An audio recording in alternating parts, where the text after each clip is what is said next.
I'm going to say some things very simply and very plainly, if that be possible. Be quite a challenge for a while, would it not? But as much as I detest and denounce and discourage everyone from being involved with prefaces or even prefaci, what I'm going to say is not a veiled message to anyone here or people who are getting this on tape, whether you get it on tape weeks from now or several years from now, because there are people that this applies to in this group. It is not an attack, but it is time again to make some rather straightforward statements regarding people involved with this. So do not listen and try and find yourself included in the number of people I describe, and to try in some way to take it as a threat or to take it as an attack on you, because I'm not going to be calling people by name. And if there is anything to you, if you hear anything that seems obviously to vibrate within your own system, if it does not cause you to do something, then it was just another Thursday night, which they're getting very tenuous. Now, you people that will be hearing this second-handedly, whether it be months, or if it happened to be even a year or 2 years from now, some of you at that time, if you were in the position to be getting this on tape, some, if not much of this, would apply to you people. Now, I do not continually talk on the basis of people here that I'm addressing tonight, or you people getting it on tape. I do not continually try and divide all of you people into those that seem to have done the most or those that have been here the longest, although I continually refer to the newer people. It is not to try and divide it up that the new people can't understand anything, but you must understand on your own by now, from every basis, including the most mechanical, horizontal, everyday basis, into whatever be the elusive basis of this, there has to do with a matter of experience. Ordinary mentality and consciousness might refer to it as, I have not been involved with something long enough, or someone that was studying first-year French could not converse in the same way that a person could who had a master's degree in the Gaelic language, or even in the Garlic language. I guess I've made enough small jokes, put everyone at ease.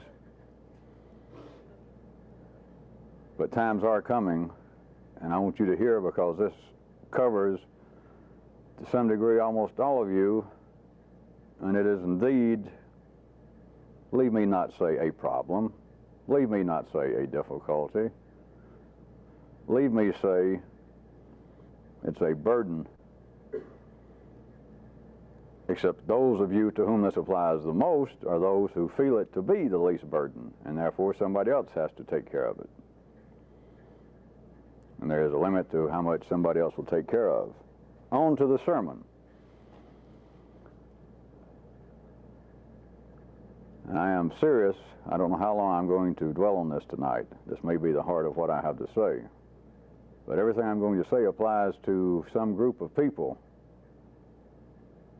Or it applies, maybe you're the only individual that constitutes that group. If so, you can look upon yourself as being a singular entity. But the people involved with this that have been here for a number of years, those of you in other places that have been listening to tapes or seeing tapes for a matter of weeks or months, even out of town, you should have some awareness now. Some of you get these tapes, some of you I don't think have ever even seen me in person. But those of you getting this on tape and those of you here, you should have a clear knowledge, you should see it for yourself, even though I have to continually point it out. But I'm telling you, you should be aware of it continually, that this does not operate like a common denominator commune. And it's not an attack on what life does through other would-be organizations, through religions, would-be mystical groups, other levels of this, because there are other levels of this going on. I'm not the only person in the world doing this. There are people doing it even down in the mines. There are people doing this in other parts of the world that are still operating on a red circuit basis. There are people doing it in this country. Speak the same language as you, the same general polyglot culture we have. But what they're doing is still aimed at the red circuit. It is necessary. It will always be necessary. It is not what I'm doing. It is not where the cutting edge of life's development is. There are people still doing it throughout the world, including our time and place, that, to put it in shorthand, are still operating on the blue circuit. That their services, their operations, their organization is aimed at the people in advertising, those writing the jingles, everyone in the mid-story. There are places in the world that there are concentrated groups that are more involved with that is the kind of energy that they are processing. But there are people in our midst. There are people running organizations all the way from the banner of religion to would-be mysticism that they're operating on the blue circuit. There's still less and less in the world, even at the mechanical level, of the yellow. But there are people attempting it. It is very crude, and about the most they're doing is trying to give, what life is doing, is trying to come forward with a kind of intellectual, at a very mechanical level, but a kind of intellectual interpretation of that which is in the lower circuits, to wit. There are people now in this country and other parts of the world, would-be sages and soothsayers, mystics, that now are involved. Life is working through them in such a way that it is put very crudely but succinctly. It is like an intellectual attempt to interpret that which is heretofore gone on in the red and blue circuits, such as making a writing series of fairly intellectual commentaries on the Bible, on Buddha, on the ancient mystical mysteries. But you should get some glimpse of the fact that that is still at a very mechanical level, and it is not really touching the seeds of a new circuit. But one thing that is seriously missing in a mechanical sense, and this here in Atlanta, and then you people in other places, you're going to have to piece some of this together, because I understand that some of you have had just a minimal, if any, exposure to even me in person. You're getting together with other people that you barely know, and you're listening to tapes, or you're watching these videotapes. But this will still apply. Even though I am not there, and it may seem as though no one's in charge, and it's just sort of a makeshift weekly get-together. Well, I will tell you, even at the place that I seem to be operating, which is the source of the making of these video and audio tapes, it is not a commune. We're not dressed alike. No one pays homage to me. We have no secret handshake. There are no very extensive rules governing behavior. We do not march in unison. We do not pray in unison. We do not meditate in unison. There is no directive about everyone hugging each other and calling each other on the phone every day and everyone telling each other, "Oh, I love you." But that is necessary at some levels at which the primal flow still runs through everybody. It becomes of decreasing importance, just ordinary people, as you move up the nervous system. But there is a dearth of such imposed feelings, or me imposing rules and regulations that would give the illusion, that would give the sensation that this is a very coherent group, that I could suddenly put a name on it and call it Janology, and we could all go out on the street and hand out handbills or something. Within a short period of time in some city, people would be able to look at any of you out there and say, "Oh, I'm sure that must be a Janologist."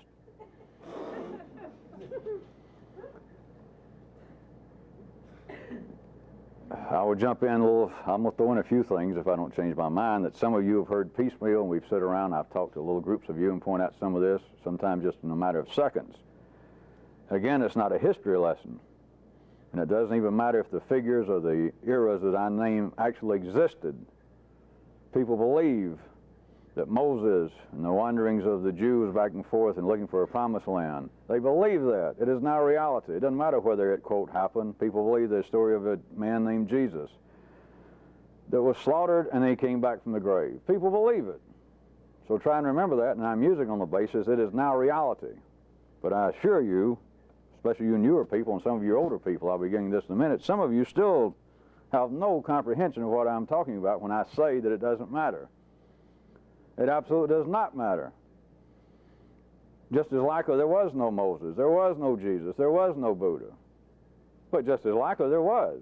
But just as likely, if there was, what was reported about him, just as likely had almost no relationship to who he was and what happened.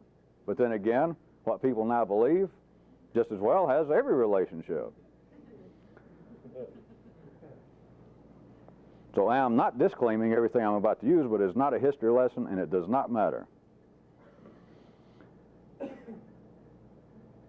But that which seemed to finally, in the historical sense, amount to something, that is, there became, in the religious sense, not the cultural sense, but they became a religious group of Jews. They became a religious group of Christians, of Buddhists. They have something in common. No matter how the different sects, whether they're Reformed or whether it's some fundamentalist group split off here and there, they all have at least something in common. All right, we believe in such and such.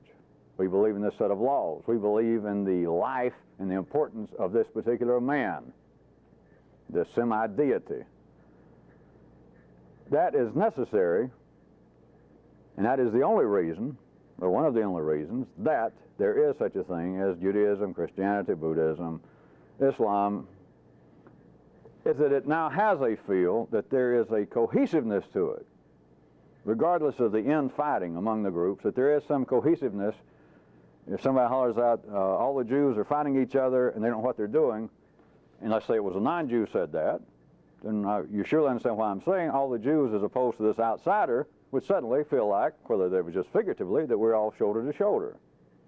You know, we got complaints among ourselves, but it's not your business because you're not one of us. Or Christians saying, you know, sure, we've got 114,000 denominations, but you know, we don't need some Muslim come around here telling us what's what. You people believe that you're going to die and go to paradise and stay drunk and get laid all the time. You know, we don't need this. We are Christians. Stay out of it. There is a feeling of community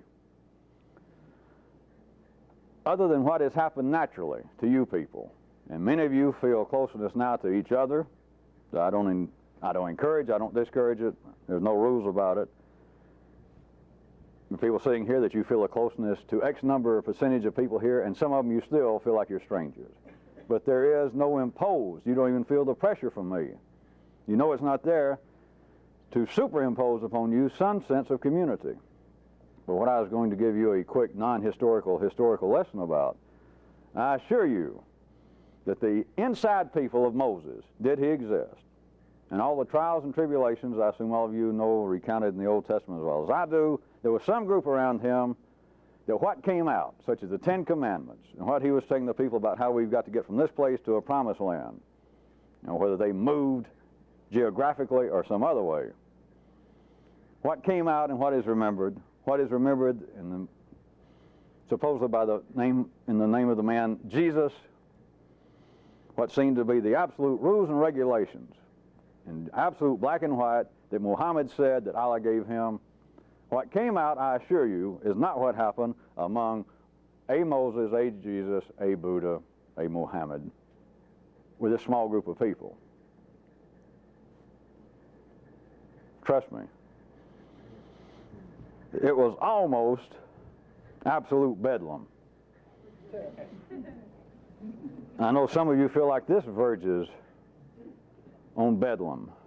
Sad to say, it does not verge on bedlam as much as it should at times. Not that I can't bring it back to that edge, but it should almost always have a feeling that there is a tangent going on, that this whole thing is running on. It is so eccentric that were it not for the power, the way it normally seems, of the guy running this whole thing would suddenly, as it's running off center, would get a little bit too far, and we would all be blown into the universe and probably smashed to smithereens, and everything we thought we were doing would suddenly be turned into a verb of antimatter. That everything I thought I believed, everything I thought I learned from him, wait a minute, it's all backwards. Everything I thought I was doing, that we were trying to present something to the public, hey, we told them exactly the wrong thing, that the whole thing is going to fly apart.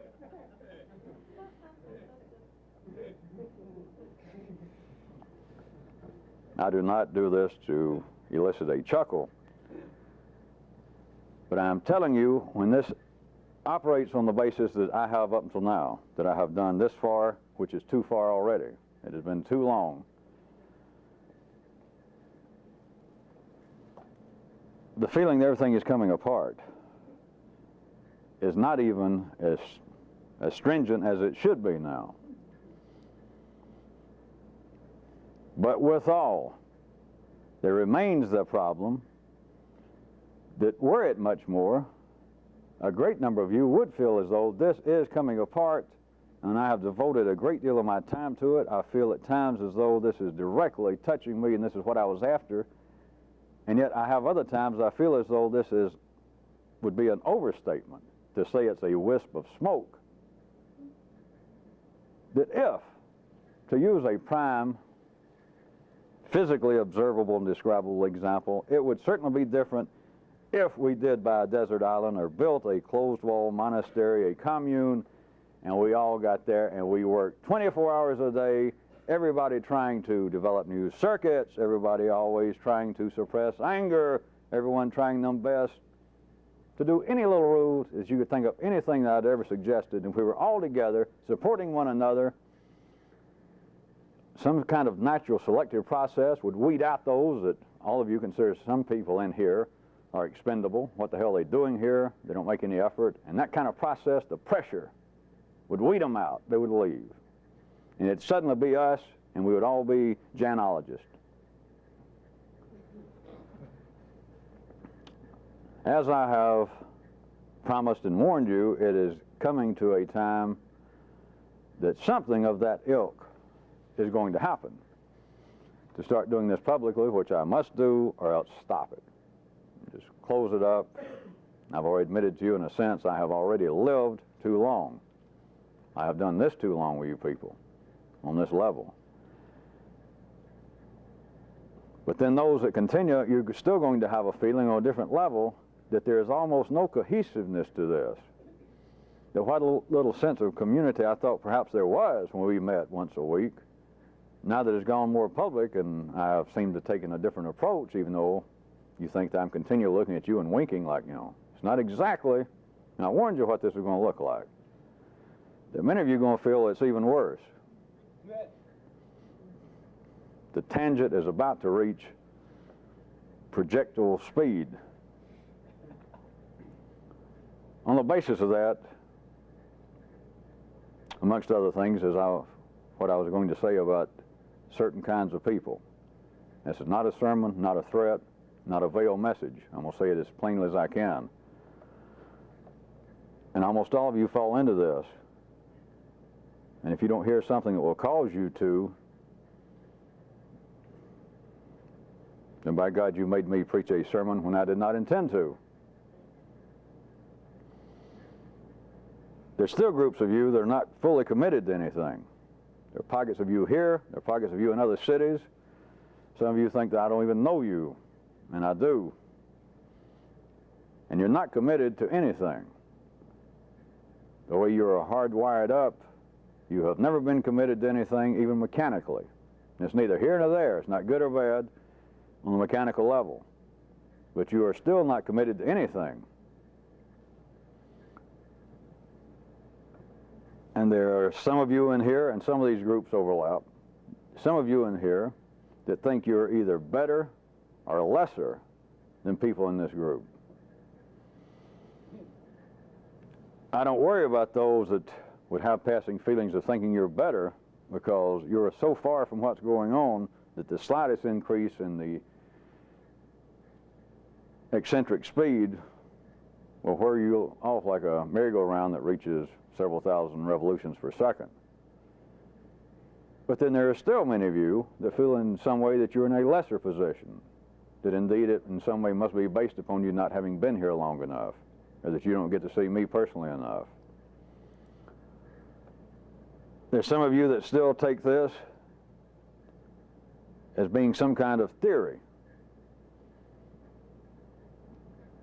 And of course that is quite simple to do if you take things I say and you don't ever try to use it, or for me to tell you to try and neuralize it, or me to give some sort of task whether I explain exactly what's involved or not.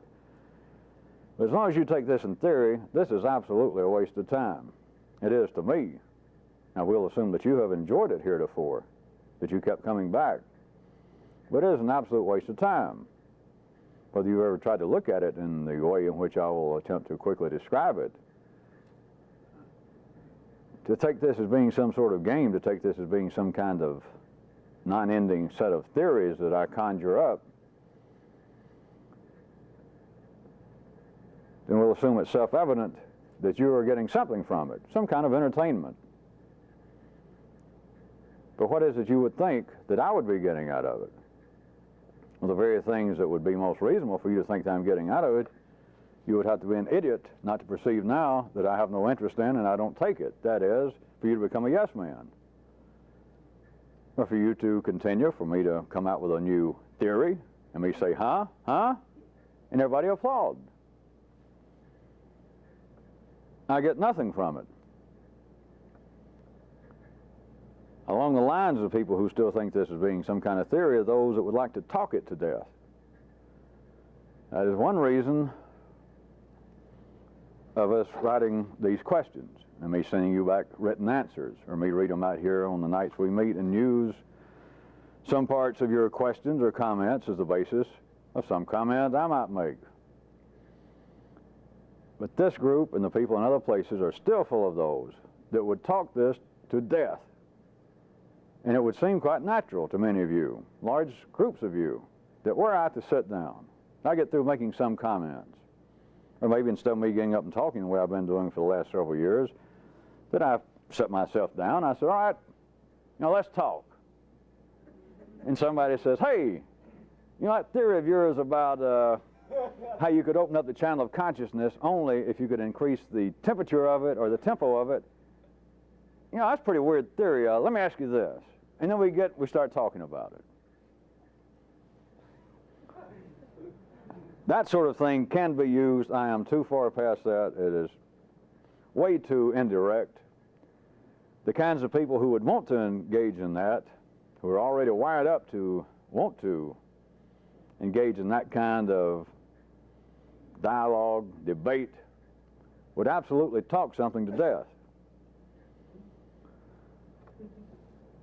There are many of you that still think that would be of a great benefit if I'd make myself more available and you and I could go out and sit 2 or 3 times a month or 2 or 3 times a week and sit around and drink coffee at some joint over at 2 or 3 o'clock and discuss all of these theories. Now, periodically, some of you people, I do have something to say. After a meeting or sometime we're together, I may turn around. You don't always remember it, but I may turn around suddenly to you and I'll say something based upon a question or a comment that you may have sent me months or a year ago. And I'll make some comment. Sometimes it's profitable, but there are a group of people that will then take some comment I made, and I'm not going to sit here now and trying to describe it. It's not that just every word that pours from my mouth should be a verbal or emotional jewel that should be inscribed in granite right on the spot. But if I say anything to any of you people, there's some purpose. I only talk you relevantly to everybody else. To you people, I talk super irrelevantly. But with large numbers of you, I can say a little something, and as most of you know by now, well, some of you don't know it, a couple of you, but most of you should know, I usually put it in some kind of, to me, and I try to stretch it to fit into all of your patterns, that was almost humorous. But there's still groups of you, pockets of you, that will hear that, and God forbid I try to walk away Of course, I can always pull it off, but I'll say it, and that was the end of what I had to say. And you'll say, well, wait a minute. And there is no wait a minute. There was nothing else to be said right then. But if I were to sit there, you would absolutely talk it to death, but on the basis that it's some kind of theory, that this is interesting.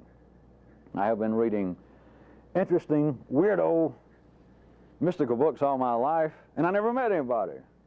And I got you, and if we could sit around, I bet you could talk as weird as I could. Or if we could talk, I could impress you with how weird I can be. And you probably don't know it yet because you won't let me talk, and I can't get all my weirdness down on these little old sheets of paper. But boy, could I be weird, I bet you would really be intrigued. Right.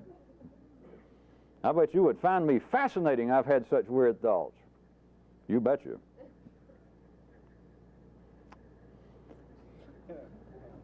Another group of you, in spite of me making these veiled threats about opening up our fake church, or me insinuating that that might be the still most efficient vehicle to do anything, that you're already hitting the ground running, but for me to keep referring to a fake church, and the efforts I've made that some of you have not been exposed to, that's just started hanging about.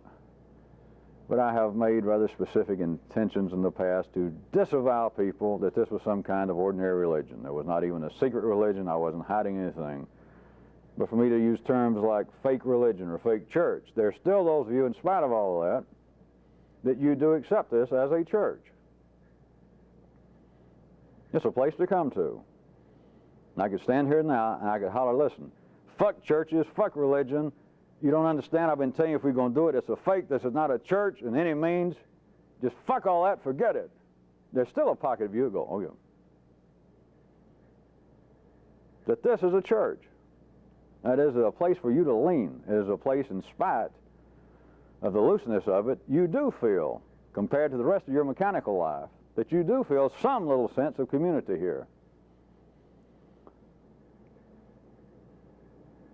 When I say that some of you feel like it's a church, I mean that now as a burden. It's not in any positive sense that you show up here once a week, or if we have anything to do that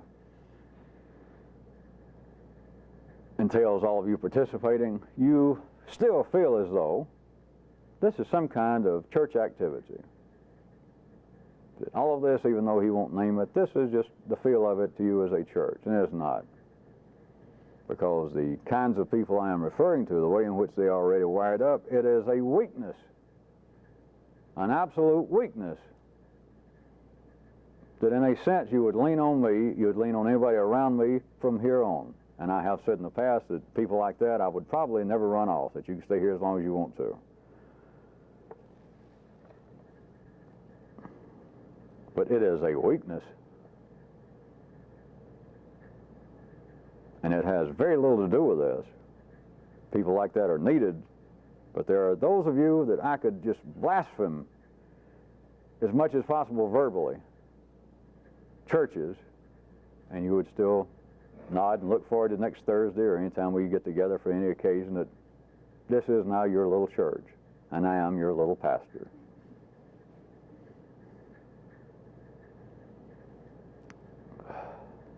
One thing connected with a lot of this, I could have stopped it when it happened, but it's sort of a cusp. I hate to use astrological terms. Well, they didn't invent it. But it has to do with inexperience, and it almost has to do with horizontal age. Up until my lifetime, this going on somewhere, whether there'd been somebody in front of me here in the United States, or if you'd gone somewhere else, someone who was actually at the very leading edge of some form of this activity appropriate to their time and place, up until my lifetime, there's no real secret age, but I would have told you that there are a number of you that would have been turned away even if you'd found something, just on the basis of age. Literally, that they'd just taken a look at you. They'd seen you walking up.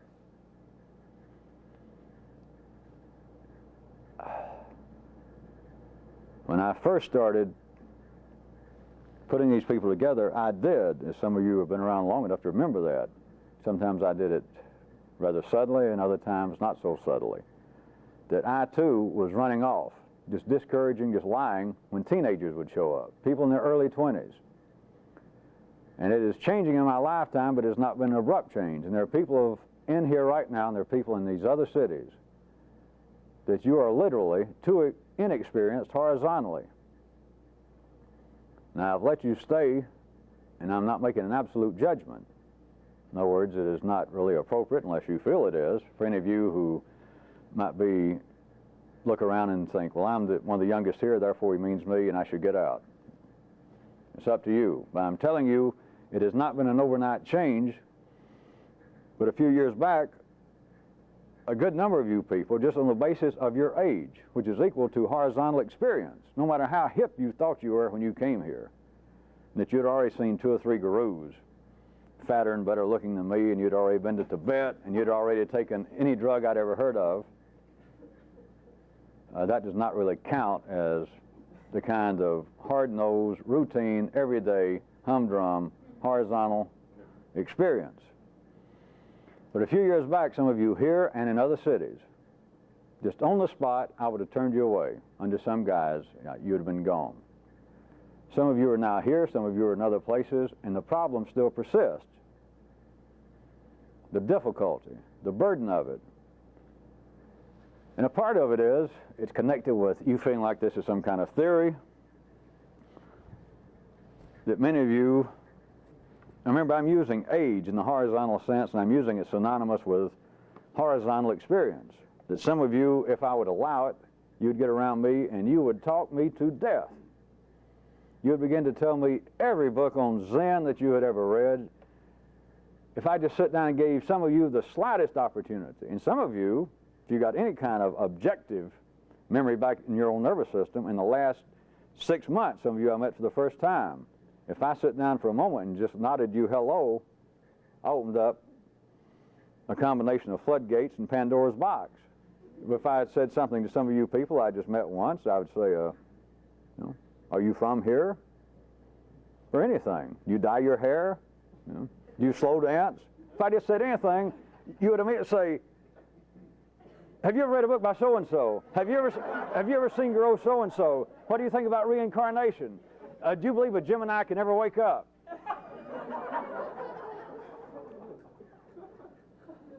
All of you should know by now, I am not making fun of you whatsoever.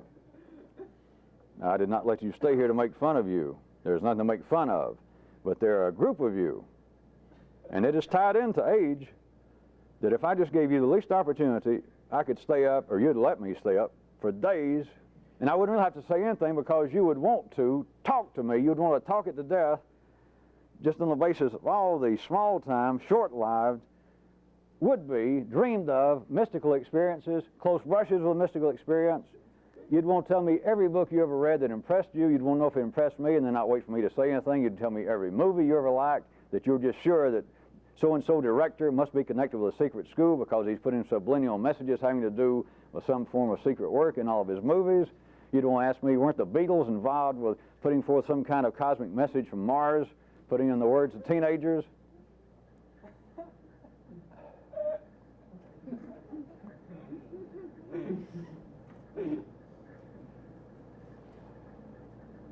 You got to remember, there's one reason I know stuff like this, because I went through all of it.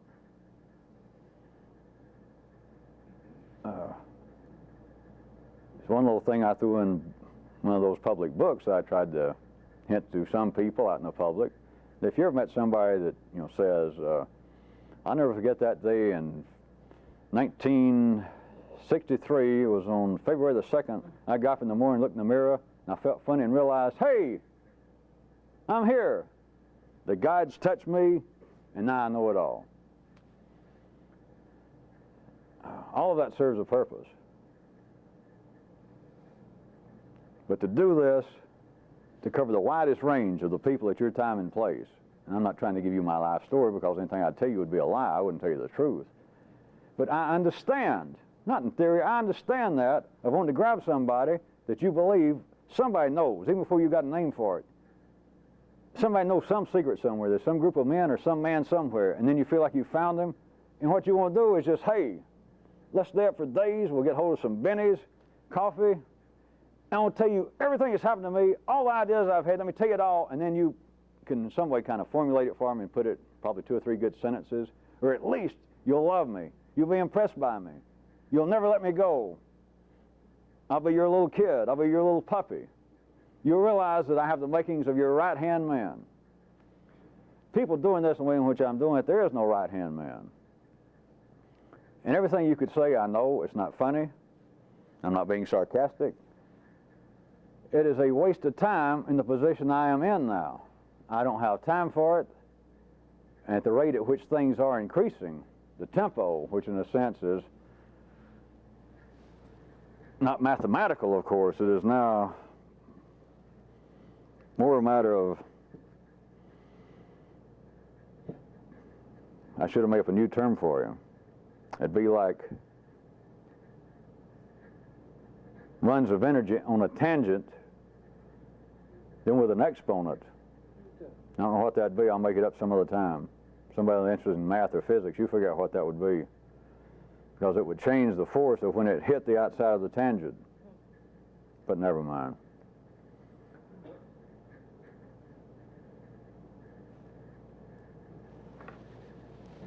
This inexperience is tied in to a lot of what I've already mentioned. A thing like this is theory. It's just the best you ever heard.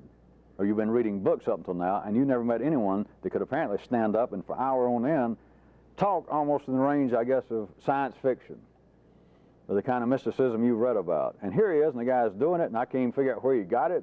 You know, maybe he's making it up. It doesn't really fit exactly anything I ever heard. Wow, this is weird. This is fun.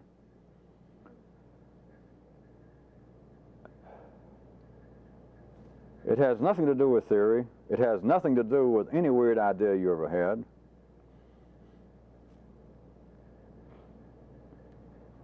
And some of you are still absolutely enthralled by. You can't even see it. I'm trying to, in fact, try and stick your nose as close as I can tonight without turning it into a thread or a sermon. That there's still those of you here and in other places writing to me that you're just sure that the wild dreams that were already wired into you, astrology, Guru so-and-so, Gurdjieff, Jesus, that you're just sure, no matter what I've said, maybe you think I've taken pot shots, but it's obviously some kind of guise.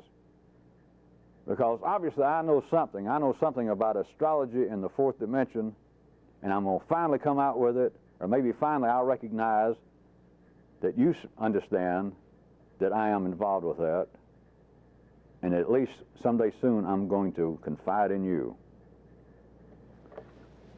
You are still harboring those strange, very weird, very unprofitable dreams, nightmares.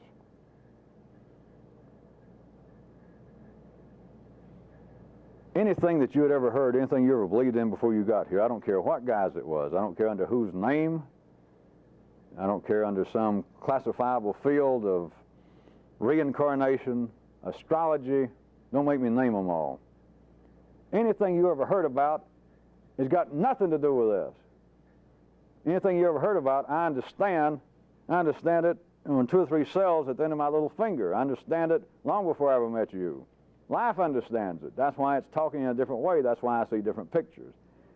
As far as what's going on here, all of that is nonsense. It's childish. It is no more than a 2 or 3-year-old kid, going back to horizontal descriptions, it's no more than a 2 or 3-year-old kid believing that there are vampire bats going to come in and get him, or that one of his playmates told him that big old green grizzly bears live in the closet and will get you if you don't eat your vegetables. The beliefs and everything you ever heard of, and forget any idea of whether there's any kind of reflected validity in astrology or reincarnation. Everything's a reflection of something. But anything that you already think you know, I'm telling you again, It is absolute shit. It is folly. It is unprofitable. It is weirdness. It is strangeness. It's got nothing to do with this, and there is no secret coming out. And to the same degree that you still entertain those voices, that in some way you're going to make astrology fit, or in some way you're going to make something fit of some guru, somebody that you read a book by when you were 15 and impressed you, which is fine. I'm not attacking them, but you do not belong here. If you keep waiting, I'm going to make this fit in. Or that in some way you will finally get me trapped, and you and I will get down and talk about Swami so-and-so. Because you just know in some way there's a secret link between he and I. And that I'll let it out. There is none. Anything of no matter what apparent mystical basis it is, anything you ever thought, anything you ever believed in before you got here, I am telling you, is just absolute folly. And anyone who is still either here and somewhere else, anyone who feels any kind of personal affront to this, or anybody who feels as though, well, you know, that smart son of a bitch, he can't know everything in the world, to the same degree you feel that, you should leave. You really should. Because there is nothing wrong with somebody being involved with astrology. There's nothing wrong with somebody believing that Jesus had the final word. But you do not belong here. You really don't, and it is a burden. It's a burden on me. And many of you still accept those voices in you that thus far have been fairly entertaining, or that in some way all of this can be meshed in with what you believed, and it can't. It will finally choke you. I don't mean anything dastardly. It's not going to kill you, but you're going to choke on it, and you're going to leave here anyway.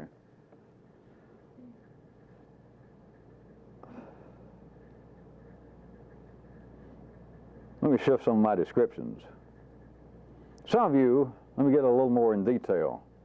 Some of you still believe that the personal flow going through you is I.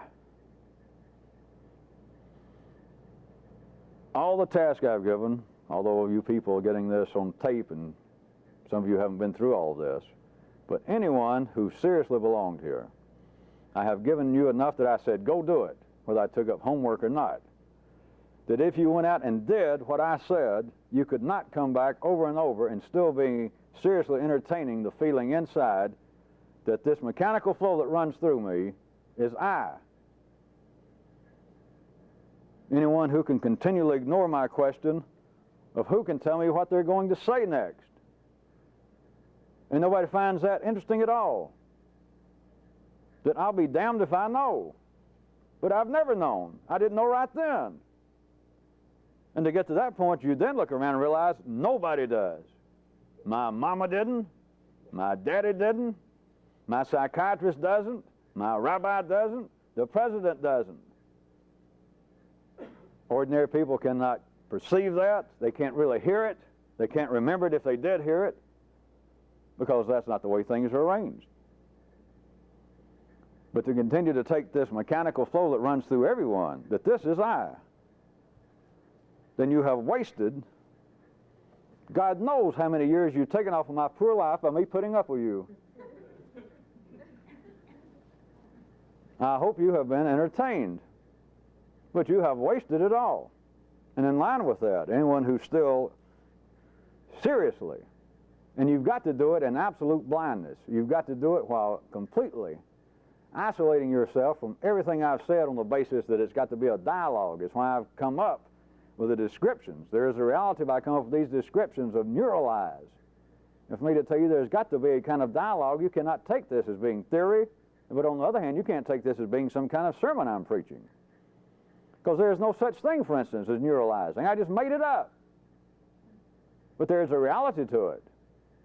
But if you just accept it, that it almost makes verbal sense. It is almost so convoluted to say, all right, it's to be able to remember something without thinking about it. Hey, that's as weird as anything I read when I was a kid. I like that.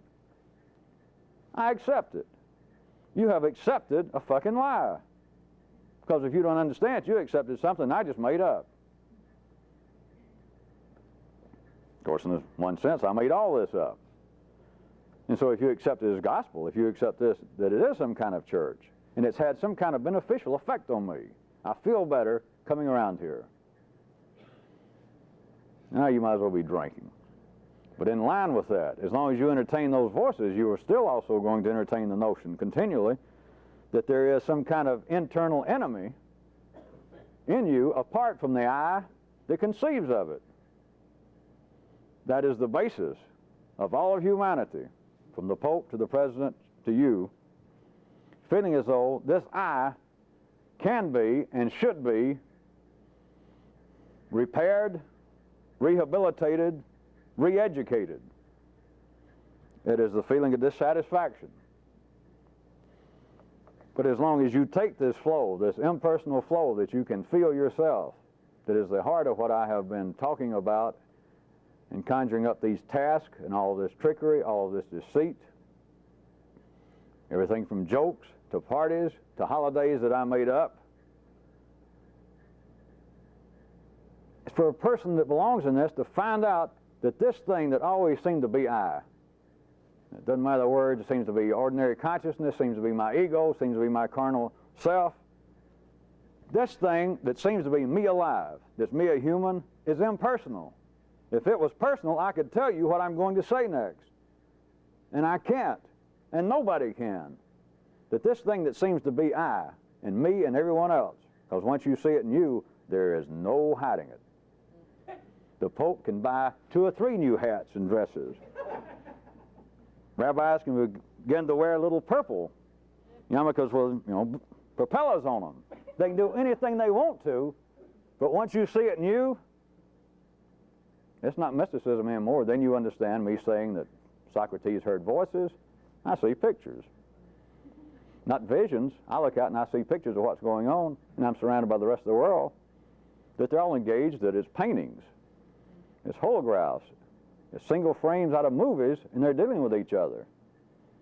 But once you see it in you, you look out there, and nobody in the world, nobody, your closest friend, your mother, an uncle whose advice you've always trusted, some hero you've had, some historical figure, perhaps it's still alive, some rock star, an artist, you suddenly realize nobody knows what they're about to say next. Of course, you also understand that means they don't know what they're going to do next.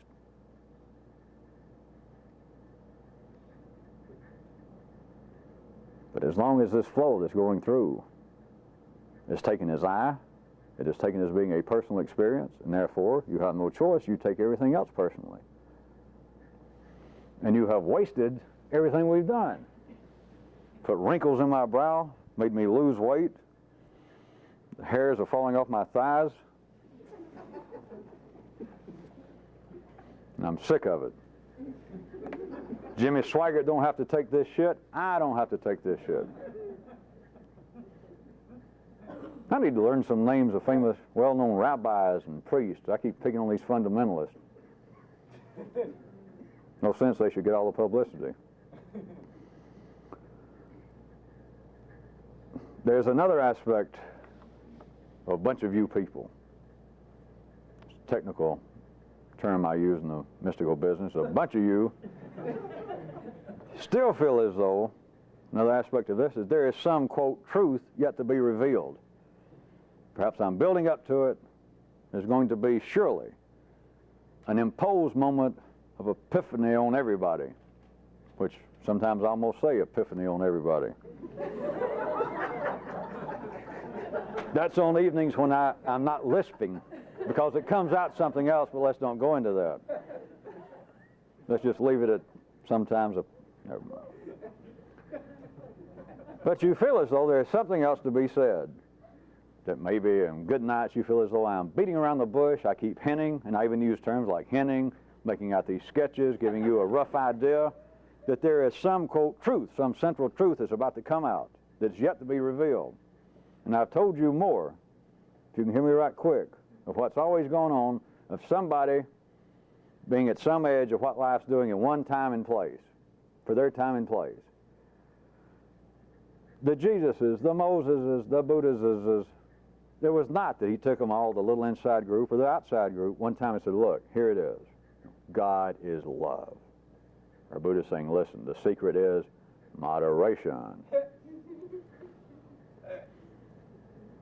It is not simply a truth coming out. But in one real sense, this is quite true, whether you get anything out of it or not. You people, based upon the kind of scenario that's been going on here, not that you have to understand it, but you have heard more than anybody ever heard before in this situation. In other words, if I were back and I was Moses and you were the little circle of Mosettes, whatever he told them, which something went on, I can assure you that, whether he existed or not, something went on before he came down off the mountain and said, God talked to me and here's what he said. He already had something else set up. Jesus, everybody I assume knows the story, suppose, of him dragging up these 12 ne'er-do-wells and oddballs, and something went on. Even ordinary Christians, a lot of people keep suspecting, hey, something went on. More than he told everybody else. He died too soon. If he'd stuck around, had time to write a book, go on tour and promote the thing and talk more, and they'd had interviewers back then. But the thing that there was some truth, that he took disciples aside, or Buddha took that small group of priests that finally, like him, realized, hey, you found what we all been looking for. The thing that he took them all behind a tree, maybe one at a time, and he said, all right, ba ba ba ba ba ba ba ba bum ba ba ba ba ba ba bum, and they all went, Jesus.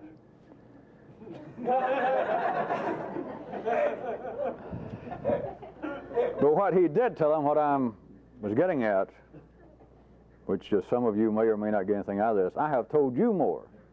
We got a similar relationship. I have told you more than he told them, for a whole bunch of reasons I'm not even going into, because I am not even absolutely sure, it's of no consequence, by the way, but I'm not even absolutely sure that I should not have stopped sometime back horizontally, last year and a half ago. They just stopped it. You hadn't been hurt, but it has gone much further than it's ever gone. It is a new time and a new place, and a handbook does not come with this. And life has not told me specifically, all right, do it with this group of people up until the second week of November of '85, and then go out and do something else, then start in another direction. It's not quite that specific, but it is specific that something's got to be done. But I have gone further. I have sketched it out further, and there is no, quote, truth. There is no central truth yet waiting to be revealed. Sit up.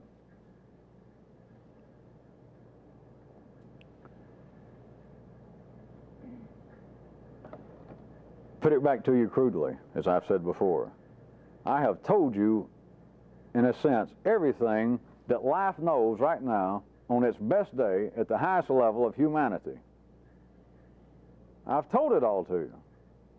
But there was no one great truth or some great secret hidden in all that. Or put another way, it is not really a matter, or it should not be, if things were working at optimal level, which they never do. Because they did, it would kill everything. But if they did, I could point out to you that there's nothing else to say. It's not a matter of you hearing or just waiting until next Thursday. Maybe I'll go back and pick up on something I said that you feel like is maybe the last piece of the puzzle. If I stop now, you've heard enough. It's not a matter of hearing anymore. If you could take all this in some way and turn it into the world's greatest matzo ball and something, if you could put it all together at one time, you would know as much as life knows at this level. In other words, you would be the living epitome of all the great descriptions. You would be enlightened to an exponent of 2 or 3. You would be the most awakened person in the world. You would be the most spiritually minded person in the world. Other people say, I have been born again and I'm a new person. You would make them look like yesterday's style.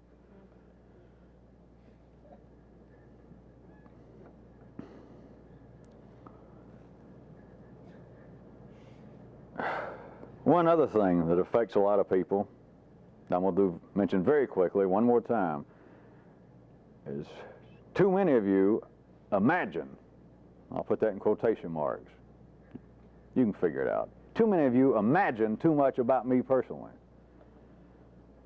And I'll point out that any imagining about me is too much.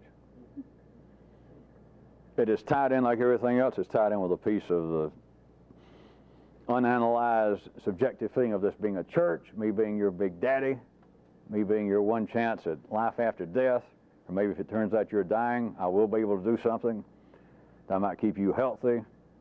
I might give you some secret right before you die. All of that crap. You're wasting your time. But it is very understandable, because that is a part and parcel. That is a piece of the dough that holds together every loaf that is an organization. That there's got to be some focal point. From one viewpoint, it's better when the focal point is dead. But there's got to be a focal point with ordinary people of how wonderful he or she must have been. Or if they're still alive, you got to keep your distance, and you imagine from afar as the person drives away in their Rolls or flies away in their Learjet after coming by and sprinkling water, putting on a funny hat, saying, "Bless you all." Got some brand new photos of myself, only $2 a piece. As he drifts off, the feeling that there is a center to this, and there's just no words. I can't say how wonderful he must be if I but knew him up close. It is an absolute waste of time, but you've got to also understand it is not some specific folly on your part.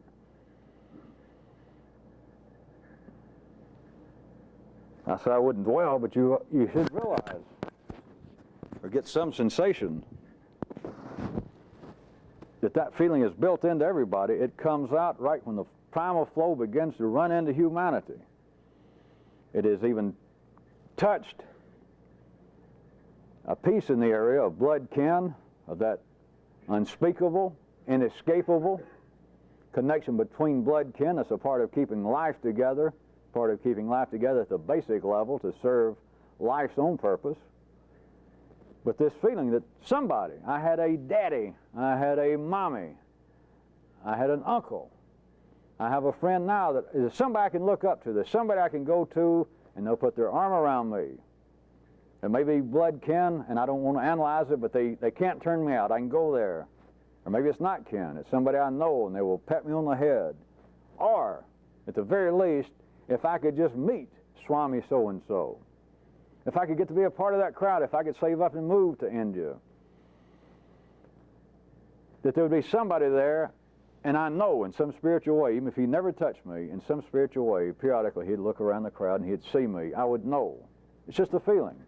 But I would know that in some way I'd found home. It is very real. It's not funny. It's not a weakness on anybody's part. But to the same degree that you still entertain that it's as natural as breathing, but to the same degree that you seriously still entertain that, to that same degree, you're wearing me out. It's a waste of fucking time. It will get you nowhere.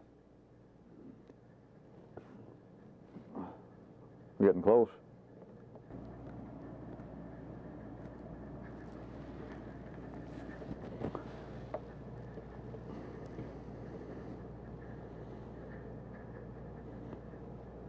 One outcome of still remaining ordinary in the midst of all this, in the midst of being battered about, and me telling you all sorts of things all the way from nobody on this planet understands them more than I do. Germane to us, to our time and place. Nobody. For me to tell you that and at the same time tell you and then do things to discourage people from trying to imagine about me or to get up and tell me all their weirdness.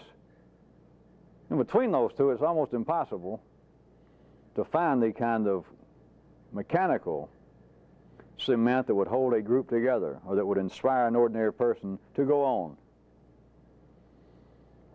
But by entertaining, seriously, still the feeling that this which it flows through me, this which I have always taken to be Fred or Mary,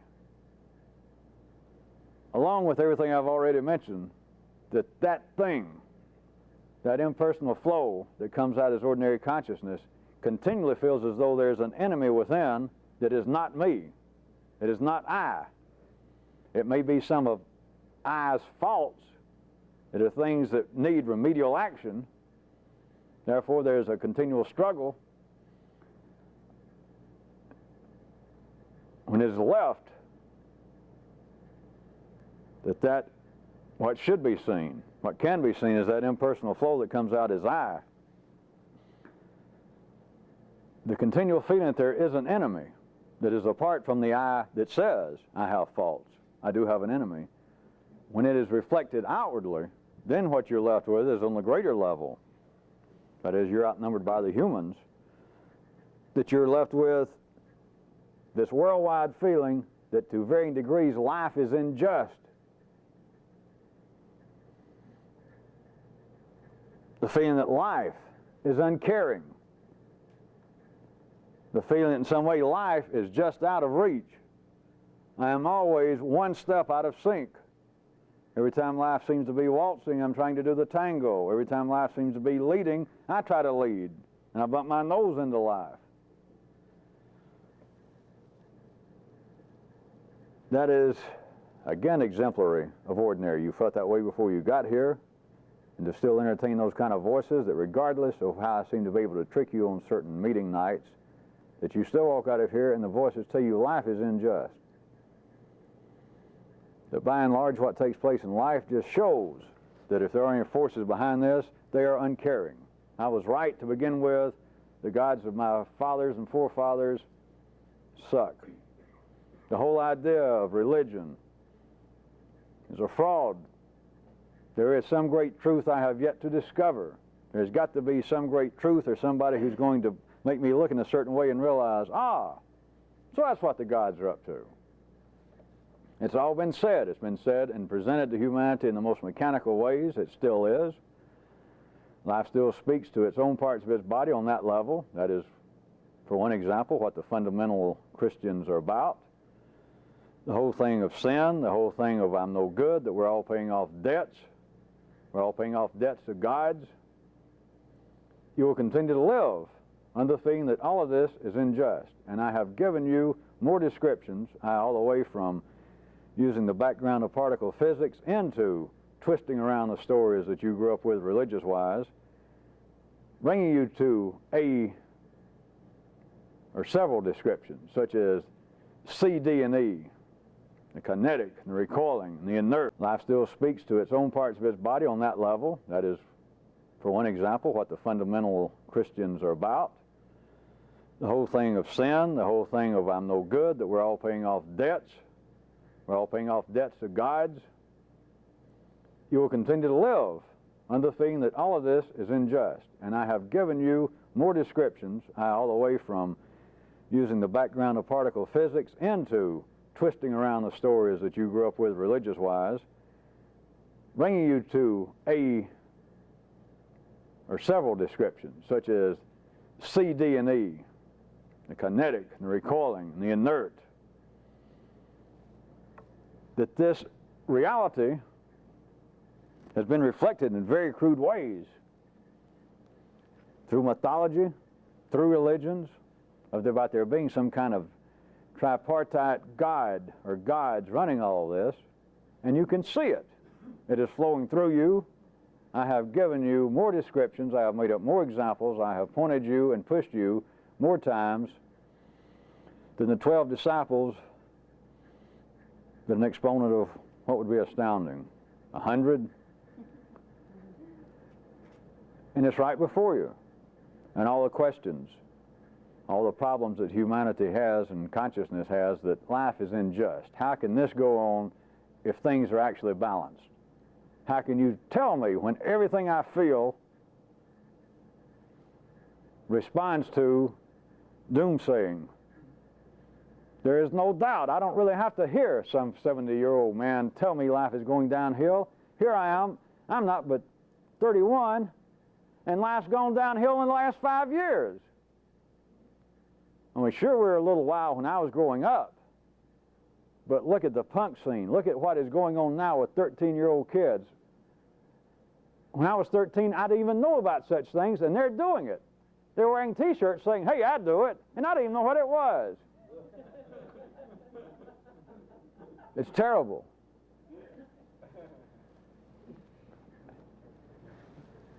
As long as the impersonal flow is taken by you to be I, it will. You and everyone else. It will vibrate sympathetically to every cry that life is unjust, things are not arranged properly, and they're breaking down faster and faster, and they are not. They're expanding, they are growing. But all of that falls within the verbal category of change. And all change, to fall back to that most crude and unsatisfying level of ordinary human mentality via words, anything that's changed requires that something that was there got crumpled, got mashed, got bent, got broken, got plowed under, got slaughtered. It's simply the way it is. And binary consciousness, ordinary consciousness cannot see it. The Pope can't see it. The world's most learned rabbis can't see it. You never could see it. And it's not a problem with life. It is a problem that the consciousness of humanity is always behind the consciousness of life. It will never catch up, but it comes out in pieces. That's what this is about. That nothing happens like that. That life itself has been growing a new circuit. It got reflected in, whether they existed or not, the Moses, the Jesus, the Buddha, and a whole bunch of people you never heard of. And that's what this is about. Because I didn't go study it, nobody told it to me.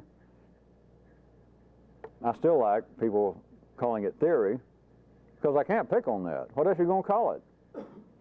Except for those who see it. And then it's, hey, it's scientific fact. In fact, it's not even that. But you're left with what ordinary consciousness can only perceive of. And it is not any triality. It is left in duality. That, listen, here's things that are unjust. And don't tell me they're not, because I can tell you what would straighten it out. I can tell you right now how to stop that. I can see right here is manifestations of improper behavior, evil behavior. And I'm not even religious, but I'm telling you that is not, that's evil. That's the kind of thing that should be done away with in humanity. All right, now some part of life has already thought that, or else you wouldn't be saying it, small-time fucker. So you say it. One small area of life, you might be the only self still left saying that. But it is true, some part of life. Maybe life after a bad hangover. Maybe just stumped its toe. It could be a thought that life had in your time, that is human time, maybe 3,000 years ago. And you're the last one that it hit of, hey, we shouldn't allow people to do that. All right, it is a reflection of something real. Some piece in life's body said that. But no part of life's body can take control and do that. You would have the straight line phenomenon. Life cannot do it any more than you can. It would kill you. That is an ordinary person. That I know what's wrong with me. If I had the strength, I would straighten out all of my flaws, and I would be Mr. or Mrs. Perfect. If it could be done, if the perception that impersonal I has of here are my flaws, here are my enemies within, here's the only thing keeping me from being a 10 from top to bottom, mentally, emotionally. If you could take that impersonal flow that comes out as your I and do that, on a good night I can say this, and some of you catch a whiff of it, do you understand that it would kill you? Because they're not flaws. Life is not going in a straight line in what you perceive to be dissatisfaction, a flaw in you, an enemy in you. You're supposed to. Because life considers it that same way in itself, and it comes out in you. There's only a few people can get past that, but it's not a problem with life, and it's not a problem with you. It's a problem of being at the level of consciousness that you cannot see. At the very least, you can see this in your lifetime. There are people sitting here that have seen it. There's no reason I'm still putting up with this shit. That there is a triality to it. Forget whether I keep changing names and call it C, D, and E, or I call it modes, or I just say the three things. Once you see it, there is no injustice. Once you see it,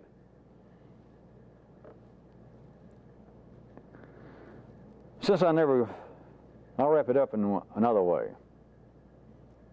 Since I've never pointed out graduation day,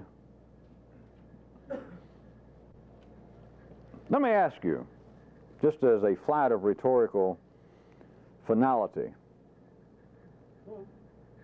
comma,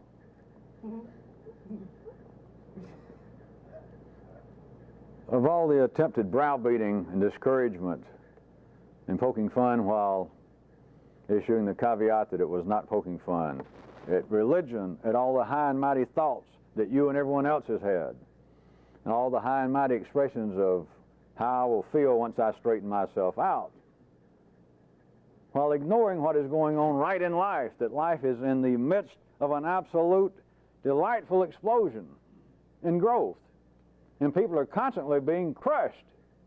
Me and you's going to get it. You and I, at the very least, are going to become fertilizer for the next generation on 3 different levels. You can look at it. People always have been concerned about death. This is not by any means the final word, because I've never even told you the first word. But you could look at death as being unnecessary. But forget everything you ever heard about religions, and I don't mean it's unnecessary that if you believe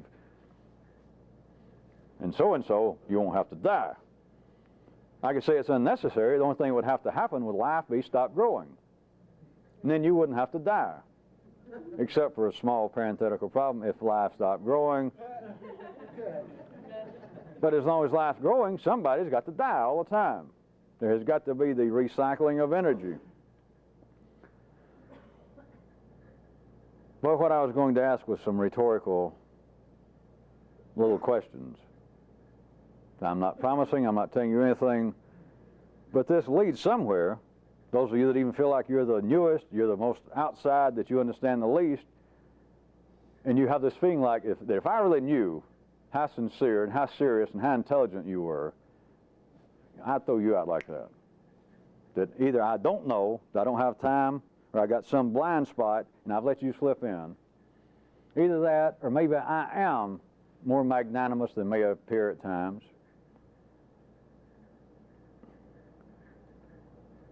You feel that there are some other people in this group that probably I address most of this to, because when you're entertaining that same sensation of your own I voice, some of these lower voices, your feeling is like, well, I just don't know what the hell's going on. I don't know what keeps me here. I can just barely hang on.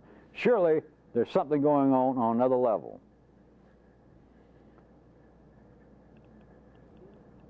There is validity to that some people have gone past the point of being totally engaged with the descriptions, the maps of this. There are people who have. And don't worry about it being an absolute thing, but there are people in this group, and there are people outside in other cities. A few people that have had, like all of humanity, they're on the verge of developing a new circuit over a gradual period of time, and somebody after me will be drawing a description. If they want to use mine, use as a basis, they'll be drawing 4 circuits. The basis is already there. It's been popping up for years and years. It is now getting to a point that it's not just a pop-up, just here and there, that there are groups of people that have already had it ignited and have a little control that they can bring it back, that there is a kind of continuing, if it's not what you had thought of in the past as being a continual enlightenment, it's like these other 3 circuits, they're going all right, like they must be. And then this 4th one is like, at the very least, it's like a night light. It stays a little warm, it puts out a little light, and even at their worst, they understand more than the Pope. But I was going to ask, or to finish with the kind of rhetorical questions, since I'd never promised anything, and since I tried to shake you from your mechanical perceptions when you got here of what this would be about, and what a glorious thing it would be, and how that if I in some way could help you, that you would certainly turn into a spitting image of Swami so-and-so, somebody you had read about. Surely it's all the same thing. We're all on the same course. We're all spokes in the same great wheel, rolling toward more and more mystical experience and personal weirdness.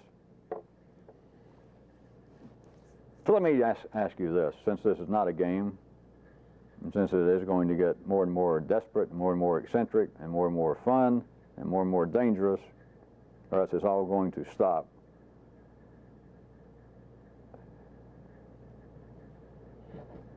Who would be satisfied to know everything that you desired to know? Who would be satisfied not only that, but to know that you could know anything else that you wanted to know? which is another story, if you know.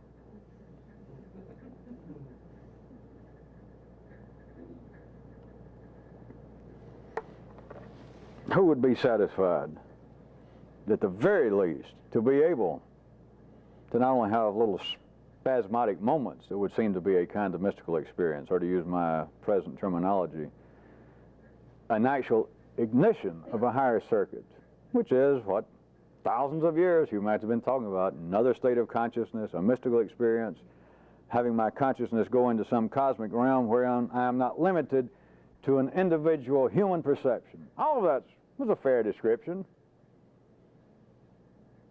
But how would you like to be able to get that thing at least warmed up to my erstwhile description of like a night light, at least to the point that you could just about eliminate, override all of the lower mechanical voices?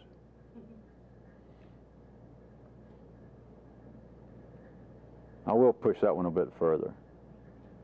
The very sensation that I have told you again is the impersonal connection of all of us, every human on this planet, to that great flow. That flow which, compared to you, knows what it's going to say next. But once it gets into you, what are you going to say next? Forget it.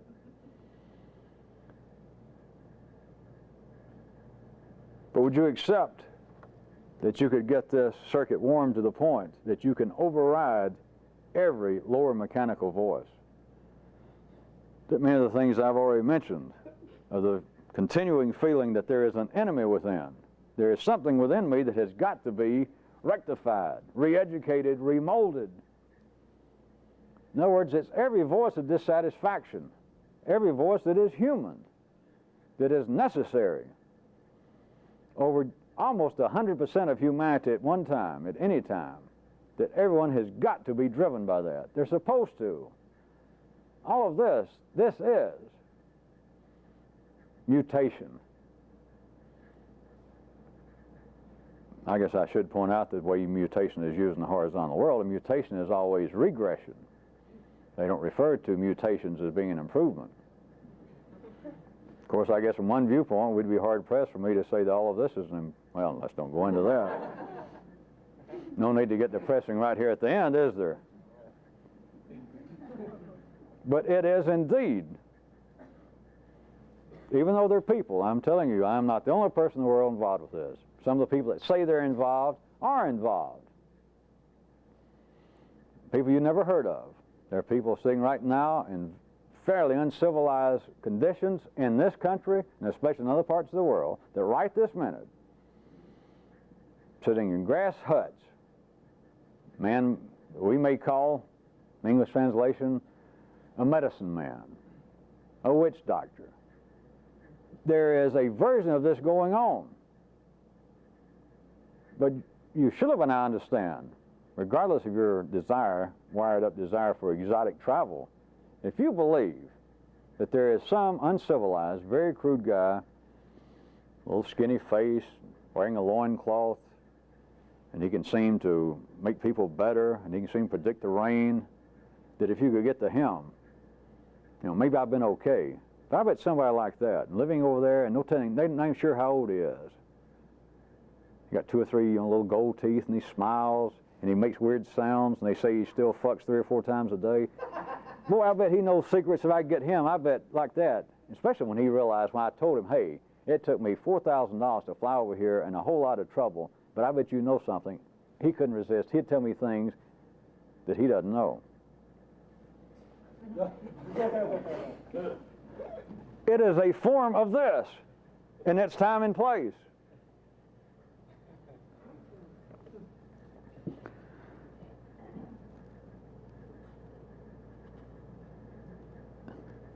But those kind of dissatisfied voices, those kind of voices that there are more to this than has been told.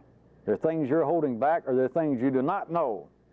Regardless of this bravado, there are things that you just simply don't know, and you just won't admit it, or you don't realize you don't know it. And I need a few more words. I need a few more directions. You would not find it interesting at all to discover, which all of you should have been close to it by now, to discover that that is nothing but the noise of all the mechanical inner voices. And that the very thing that humanity has always spoken of, that life is spoken of through humanity, even at very crude levels, of there being states of enlightenment, states of some kind of superior consciousness. Just nowadays, even descriptions that there is some kind of state that fairly ordinary people, even yuppies, even people with a job, can meditate and almost stop the mind and feel refreshed. They even say that some people at MIT have hooked up machines and said, hey, certain of the brain waves that we identify with ordinary consciousness, we got a guy here, believe it or not, that's an accountant, and even he can do it. And he gets through and he smiles and says, hey, I felt like I had a nap. There's something to this, my friends. Do not be misled. How about the ability to just override the voices? That everything that dissatisfies you, everything that seems to be a basis of hate, fear, sorrow, is just gone. And you understand it.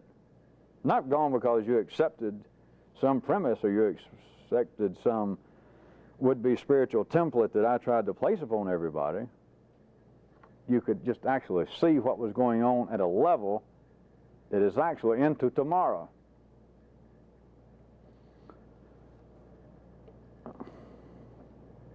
How about my final why question? How would everybody like to be a full-fledged person? That's what I thought. And the multitude of little private voices that you think I can't hear? No, I want to be a weird person. I want to be a frightening person. I want to be a person whose current beliefs are qualified. I want to know that I was right all along.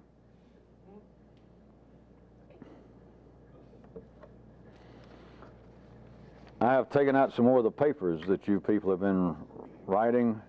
I'm going to have several of them read tonight.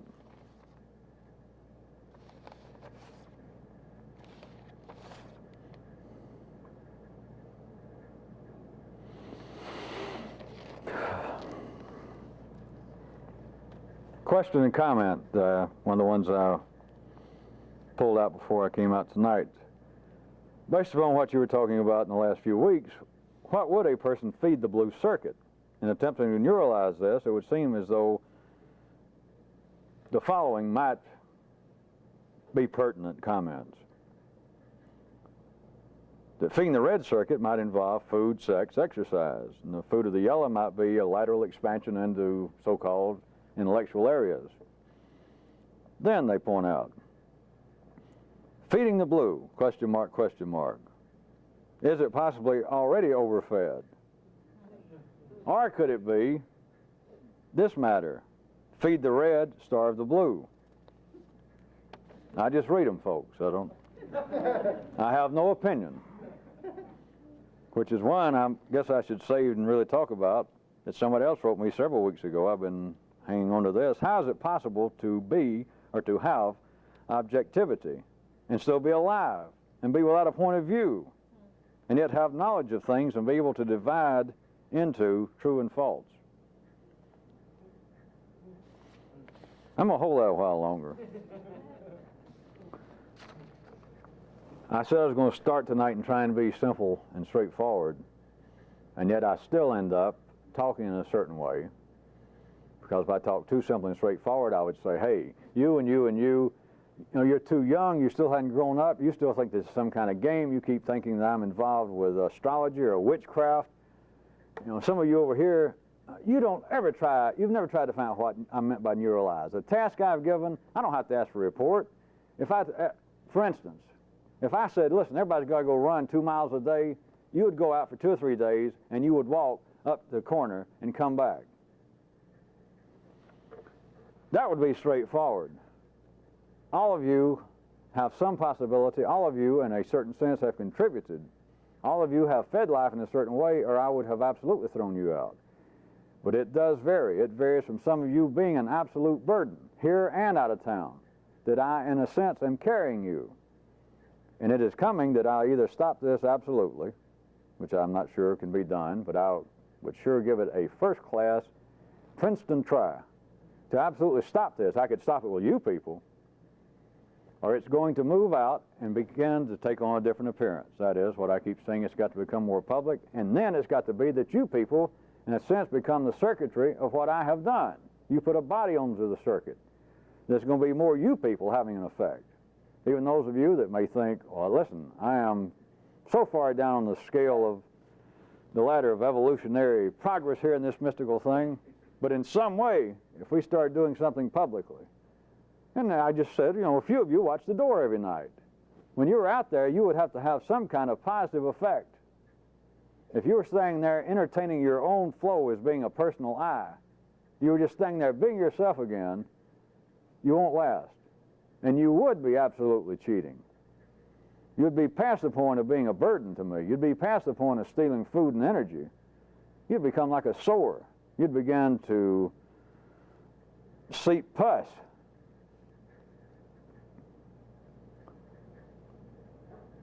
It is strange. When I start all over, and I start out with my original preface, I'm going to be straightforward. I could be real straightforward, but the more I got straightforward, I'd clear the room. I'd have some of you in tears. You don't know how much of this, and I don't mean anybody individually because it varies and goes peaks and valleys, but you do not know how much of this is in a large sense a waste of time. And it's not poor old me, because it's life. But I point out to you the way life throws away energy. The way life will suddenly, in one great section, say, hey, let's do so-and-so. That is, suddenly groups of people say, hey! And some group starts out and they destroy 1/10 of the population, saying, hey, we're going to straighten out humanity and put in a new order of things and do away with evil and get things set right. Hey, let's go kill everybody. It can be all the way from that to, hey, let's everybody have a home computer. Yay! Life is constantly, from one viewpoint, wasting energy. Too bad life does not understand the straight line phenomenon, right? That life cannot go, hey, all right, here's what I'm going to do. Fuck the torpedoes. It sure is brilliant of humans to be able to say, how come life can't do that? When those humans who, playing out their official and proper role of being such critics of life, could not hear such a message if you slipped up behind them and said, hey, why can't you? How is it that you got the ability to criticize that which you can't do? That's because I did go to Princeton, now that you mention it. What's the only other benefit of education other than 3 years of free drugs?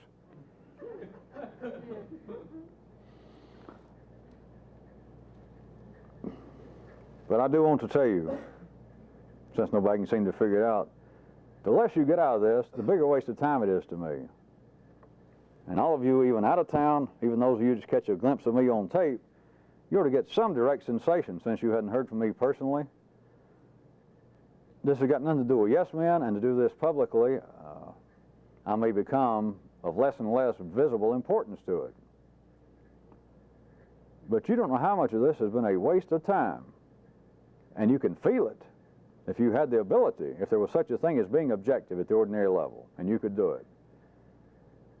You would see that you have used this, by and large, over and over as a church. You have looked at me as being your secret father. You have looked upon me as being a guru without portfolio, or at least without a funny hat. Or you've looked upon this as being a string of interesting theories. You do not know how weird this is. You have just sat here so long, some of you, and I haven't changed the terminology greatly in the last 12 months. Much of it you could probably say by rote. Much of it you might be able to sit down and write a couple of paragraphs or a short paper on this. Almost you sound as though you're an expert on me and my theories. Well, they're all about to go out. Some of you hadn't been here long enough. They're all destined to be forgotten, to be abandoned. A whole new day. Just imagine, as obtuse as it has gotten at times and different, going at right angles into the fourth dimension, what in the world could I come up with next that could ever get past all these nervous system diagrams and aisles of articulation? Good grief. And most of that doesn't make sense.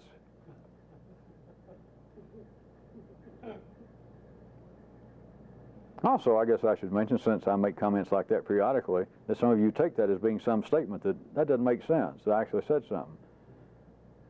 It makes a lot of sense. It makes more sense than anything you have ever heard before in whatever text I have come up with such descriptions and diagrams, because it was not a theory.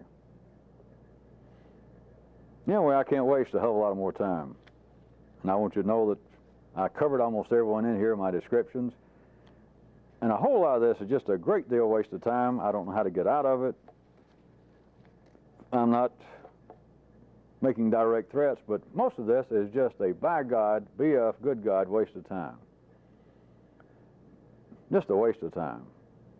But you should be able to feel that yourself, that I'm just wasting time. But everything that you ever dreamed of, all the miracles, all of that, is a reflection of reality.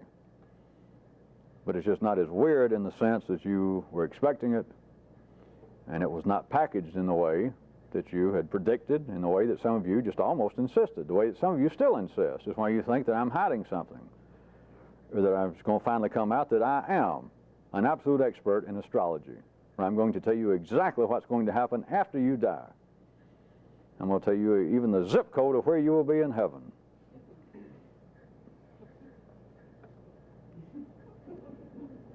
It is so strange and unusual, it's astounding, but it's got nothing to do with what you call weirdness. Because what you call weirdness is weirdness. What you call strange is strange. And it's just an absolute waste of time. So, we're getting closer to doing something publicly, and I can point out again, this is as good a time as any for people here and other places. Even if you're getting this 2 years from now, 20 years from now. If any of this sounded familiar, jump ship. Get the hell out. Do us all a favor. 'Cause 20 years from now, I don't guess you'll be doing me much of a favor, will you?